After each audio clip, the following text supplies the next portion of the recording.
1. Before my story, this happened a month ago. I'm doing better now, and for my future jobs I will never take night shifts, as the dark alone gives me the creeps. I've applied for many jobs because I'm the legal age for working, as I'm in high school. I am in need of money and need to help my family out as well, so at this point I would take any job. 5 jobs accepted me, so I decided to do a trial at my first job. That was quick enough to accept, which was McDonald's. I need to say, the staff and the manager are all nice, and my friends work there, which is a total bonus. The only downfall working there was probably the customers, which is something my friend agreed with. But anyway, I didn't know what to pick for shifts, or even if I wanted the job, so I asked for a practice shift. My manager happily agreed and let me choose my times. Instead of daytime shift, I chose night, which was a bad decision, but hey, I needed to see what it was like working there anyway, so this will be easy since it's night, right? I was terribly wrong on that. I got ready in my friend's uniform that she let me borrow, and she even drove me there. I'll be rather honest, the Macca's was rather sketchy. When I say sketchy, I mean there were so many alcoholics and druggies around, and upon arrival, it didn't feel right. During the car ride, I had the gut feeling it wasn't going to be a good shift, but my friend kept reassuring me it will be fine. She dropped me off at the bus stop, which was 5 minutes away from my workplace, and said she will pick me up at 12 a.m. It was 10 p.m., so my practice shift lasts 2 hours. I agreed, and said for her to pick me up at the same spot she dropped me off. As she sped off, I merely watched as her car shrunk into the distance. After I saw it was gone, I started walking towards McDonald's. But while walking, I heard footsteps behind me. I didn't think much of it because it was a normal thing. The person was probably just walking to their car or McDonald's or even the shops. But I had a bad gut feeling.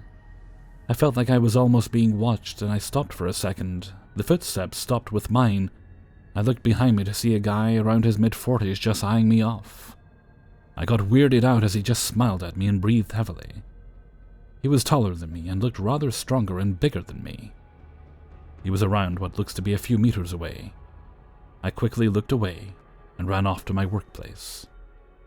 There were only 3 people working, my manager and my male friend. It was 10:30 p.m., and I already had a share of drunk and rude people filling the orders up. One even tried hitting on me, but he quickly left after my friend showed up and helped me. He helped me out with most things, and I felt rather safe with him. He was an acquaintance of mine, but we soon grew into best friends. After I was done taking some drunk guy's order, my friend pulled me aside and asked if I knew the guy outside. I was confused at what he meant, and at first I thought he was joking around, until he pointed at the right window. My mouth went dry, and my face completely dropped. It was the same creepy old guy that was following me before work, but I didn't tell him that. Instead, because I was an idiot, I just laughed a bit and said it was no big deal. He shrugged it off and went back into the kitchen. It hit 11 p.m., no more customers were present, and the same guy would not stop staring at me. At that point, I held my head down and begged, hoping he wouldn't come in. I felt his beady eyes run up and down my body. It was gross. It made me feel dirty. He has been there ever since the start of my shift, and has been there for 30 minutes, making it 10:30 p.m. I started to panic a bit, as I was absolutely begging for him not to come in. In the middle of my thoughts, I heard something. My heart stopped as it was a door opening. The guy slowly walked towards my counter, eyeing my whole body until he was right in front of me, heavily breathing, and drooling almost. His breath reeked of alcohol and cigarettes. He had a musky scent that, to be honest, nearly made me vomit. My red flag was high, and I carried on with my nice act. He wouldn't stop staring at me. I glanced at my friend, who was at the kitchen busy making sure nothing basically burned. I turned my attention back to the guy, and no matter what I asked, he was silent. For 5 minutes it went on like that until eventually he said something. "Beautiful skin. So young. Short black hair. Such a nice complexion you have." Before I could even speak or try and call someone over, I wasn't prepared for what happened. The old guy lunged towards me and tried entering the counterpart. which was the same part I was working at. He looked at me like I was a piece of meat. Trying to climb over the counter wasn't easy for him, though, eventually trying to grab me and getting stuck midway as I tried backing up. To my luck, I slipped and landed on my ass. I tried my best, crawling away, hoping he wouldn't pass, though. I was, of course, rather startled and afraid to the point where I couldn't utter a word. My friend dropped what he was doing as he screamed for my manager to come over. My manager quickly showed up, which made the old guy back up to flee.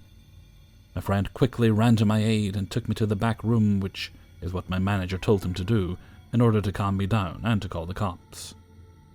I glanced at my friend as he looked pale and rather puzzled, like he saw a ghost. My manager waited at the counter for the cops, and my friend quickly explained who that guy was. It turns out that guy was known for creeping on the female staff members while they worked. He would take pictures, ask for their number, offer alcohol, and even documented what they looked like.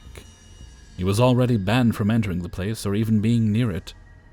The cops were very aware of who he was, due to his disturbing predatory behavior in the past, and apparently he even sexually assaulted one of the girls after their shift. After the whole investigation and getting questioned, it was 1 a.m. I was let go. My friend, the one that drove me, was with my other friend, the one who worked with me, while I got questioned.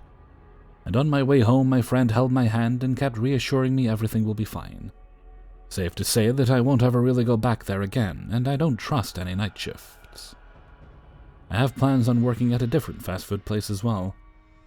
So to the creepy old guy who is hopefully in jail, let's never meet again. 2. So to put this into perspective, the time this event took place, I was an 18-year-old male fresh out of high school, and I had been working at my first job.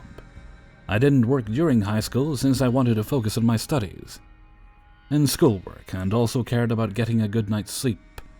I was working at a sportswear store, and I worked in the footwear section. It was getting close to the holidays, and the store had more customers flowing through, trying to get gifts for their loved ones and friends. During the flow of people, I did notice one guy who stood out from the rest. He was an older gentleman who had a short, unkempt gray beard, with a trucker's hat and a sportsman's jacket on, and looked to be north of 300 pounds. He was hard to miss. I didn't think much of him as I continued helping other customers find whatever footwear they needed, before the man approached me. He asked if I could recommend any good boots for hunting or hiking, which I kindly did. I pointed in the direction of the outdoor footwear, and he carried on. He returned about 10 minutes later, trying to strike up a conversation, talking about his hunting and hiking experiences, which I overall related to since I grew up in a hunting family and enjoyed it. The conversation seemed harmless enough, but took a weird and unexpected turn. He had asked me if I had a boyfriend, which was odd to me. I said no, and that I wasn't into men, just women. He looked a little upset by this, and said that his 19-year-old son had just come out as gay and was looking for a boyfriend. I'll admit I was a little creeped out by this, but tried to be polite as possible, as it was store policy, and wished his son luck on finding the right guy before moving on to doing my job. As the day continued, I noticed I kept seeing the guy over and over, passing by the footwear aisle, like he was doing laps around the store. He would glance over and flash me a smile like he hadn't just done it 3 times before that. Soon the day came to an end, and I made my way towards my truck in the parking lot. It was around 6 in the afternoon, and with it being winter meant it was already pretty much dark out. Thankfully, the parking lot was well lit, which made the walks to my truck a little more comfortable. The next morning, as I was doing my own thing in the footwear section, I once again saw the man from yesterday enter the store and almost immediately make his way to the footwear section. He greeted me, and I asked what I could do for him. He didn't seem at all interested in buying any sort of footwear, though. He just started talking about his life and such. He said that he had gotten divorced from his wife a few years ago, and that his son has been living with him. After a little while, once again asking me questions like, "Have you ever thought about getting together with a guy, or have you ever been attracted to any sort of guy?" I kindly but almost assertively said that I had never been into guys and am happy being straight. I even lied, saying that I had a girlfriend, hoping he wouldn't ask me any more questions. What he did next shocked me, though. He grabbed both of my shoulders and said I need to explore and get out there more, that life is short and I need to try new things. I immediately felt uncomfortable by this and got him to let go of my shoulders. I said goodbye to him and went to do anything to get away from this guy. He just walked away without saying anything. All throughout the day I kept noticing him, whether it was from an aisle or two over just staring at me. When I caught his gaze, he would immediately turn away. I got bad vibes from this guy and just needed to avoid him. The rest of the day went smoothly, occasionally seeing the man, but overall just focusing on my job at hand. Soon it came to that time that I got to go home. I stopped by the bathroom real quick as it was a 30-minute drive home, and I didn't feel like holding it the whole time. I situated myself at the urinal, and when I heard the bathroom door open, being that it was late, it was only me and the unknown person who were in the bathroom. As I stayed focused on myself, I did notice that the footsteps of the man stopped abruptly to me, as if waiting for his turn at the urinal. There were multiple urinals, which was odd. Once I finished, I turned around and was greeted by the man from earlier, just staring at me. Not moving or making any noise, just staring. I was immediately creeped out by this and made my way out of the bathroom, not washing my hands, not wanting to be in the same room with this guy. As I made my way to the bathroom door, the man made no attempt to use the urinal or anything. Just stood there staring at me as I made my way out. I did walk up to the manager and told him about the creepy man. Wanting to be on the safe side, I asked if he could walk with me to my truck, as I had no clue what this guy's intentions were. He agreed, and he happily walked with me to the truck, where he said his goodbyes. And that was it. I never saw that man again. He never came back to the store or anything. Just stopped coming altogether. I still work at the store, but have been placed in a new area of the store, working in the apparel area. I haven't seen him since, and I'm glad. I hope I never see that creep again. 3. When I was 17, I made a dodgy decision in quitting school. Mainly this was due to my parents, mom and stepdad, moving from Elizabethtown to New Albany, which infuriated me, and I found it selfish for many reasons. New Albany had always depressed me, but when I visited, I was fully creeped out but also fascinated. Everything was rotting and industrial, or rotting and Victorian. Events would transpire that would cause my dad, a military-based chef, to become disabled and force me to move in with my mom and new stepdad. I promptly got a job and began sleeping in an upstairs room. There were many strange, sometimes terrifying things that would happen in the time that I lived in that city. An incident that kind of marked the beginning was when I was getting used to the city. Happened one night before I was supposed to go to work. We lived in one of the many older houses that were long, a bit crammed together, with an alley behind the houses for trash and vehicle garage access.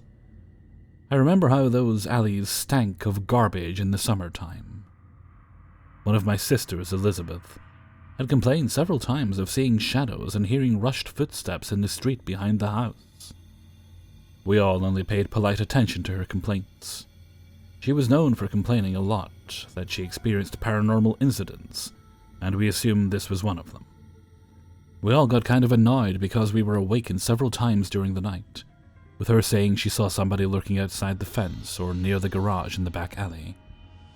I had to work the next day, and I was particularly irritated, ticking away the number of hours sleep I would get with each disturbance. Finally, I told her I would sleep downstairs if it made her feel better. There were many windows in the old houses to let in sun. I reasoned that I would see the sentry light come on if somebody was lurking in any part of the yard on either side of the house. Well, I was wrong. I woke instead to a short series of bangs on the iron wrought screen door. Hard enough to rattle it and make the window shake. I got up, blearily, and admittedly scared, but resigned to go look out the door's glass frame. My stepdad reached it before me. I was relieved. He was an ex-Marine and scared of very little. But I wanted to look brave, so I went to the door next to him. A man stood in the doorway, shadowed by the sentry light. He was somewhere in his 20s, had a neckbeard, and a very haggard look despite wearing clothes that looked well kept. He was standing with a stillness that was disturbing. Stepdad hollered a simple "what" at the man without actually opening the door. The man said nothing, but raised his hand to his mouth. tilting an imaginary cup to his lips. We took this to mean that he wanted water, and fetched him a glass quickly. He drank it without saying a word, then stood on the porch for several minutes until Stepdad got impatient and said, "It's 4 a.m. We want to go to bed." The man's still face then broke into a pained grimace so extreme that it was both comical and scary. In a horrible, deranged whine, he said, "I'm full of demons, and I ate my mom tonight." He then broke into a fit of wheezing sobs. My stepdad said, "You need to fucking leave," and slammed the door in the man's face. He called the cops as I watched the man walk into the middle of the road in front of the house and sit, arms over his knees. The cops came and talked to the man. They told us he lived down the road and that everything was fine. They told us really nothing other than that. That morning I checked the backyard and made sure the dogs were secure before I got ready for work. My sisters were also getting ready for school. As I was putting on my uniform, I heard one of my sisters scream. I ran to the kitchen where she was, which faced the backyard. It was my older sister Reno, and she pointed out and told me she had just watched the door leading into the garage open. Sure enough, it was open a head's width, and I had just shut it and checked all the other doors and gates out back. The dogs were going nuts. It was just me and my sisters at this point, and the only weapon I had was a cane sword that belonged to my grandfather. It was dull, but I still handed it to my sister, telling her a good whack or a poke from it would still probably fuck somebody up. She decided to follow me, maybe emboldened by the dog and our weapons. I opted to take its encasing, which was a hard piece of iron with a flared pommel where the blade fit in. We approached the garage, probably being stupid, and attempted to peer into the crack in the door. The lights inside were on. We heard a loud bang from inside, and I went forward, swinging the cane in as ruthless a strike as I could muster, but only hitting the frame of the broken-down car inside. The door on the other side was open, and my dog took her chance to run out it after the intruder. I looked behind me and saw the cane sword abandoned on the ground, and guessed Reno had booked it back inside. After much searching, I found my dog terrorizing another dog behind a fence. No sign of anybody the entire time I searched. We told our parents, but they just kind of dismissed everything. They said that I had probably forgotten to lock the door and it came open, and that the mother-eater wasn't really dangerous. They were more worried about the dog escaping and hurting somebody. We rarely actually saw the mother-eater after that. We stopped being scared and would laugh when he was brought up, joking about what he could possibly have meant by saying that he had eaten his mother. Our last encounter with him was years later. We found that he was walking up and down the road most of one day in July. When it got dark, me and Elizabeth were sitting up watching Fruits Basket when we heard a series of loud moans. I sniggered, and she pulled a disgusted face and thought it was my parents having loud sex or something. Until my stepfather came stampeding down the stairs and the moans turned into screams that sounded like, "No, no, no, no!" over and over. Outside there was a commotion of flashlights and many people. We watched as 2 people came into our yard and seemed to be searching for something with flashlights. They ran back to the road as the police pulled up and gathered around the cop car. The incident was never explained to us. The police just said, "There was an incident." But we never heard or saw of the mother-eater again after that. Though plenty more happened in New Albany. So, demon guy who ate your mom, I hope it all turned out okay for both you and your mom. But let's not meet. Same goes for you, New Albany.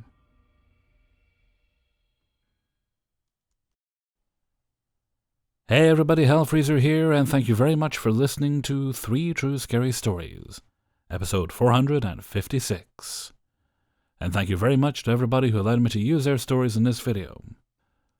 Okay, I've now entered the recording stage where I forget what day these videos are going up. So far, the madness is very much at bay. Let's hope it stays there. Okay, I think this one is actually for the 16th. There we go. For a minute I thought it was the 9th, then I realized that would require time travel. And I'm not meant to do that again.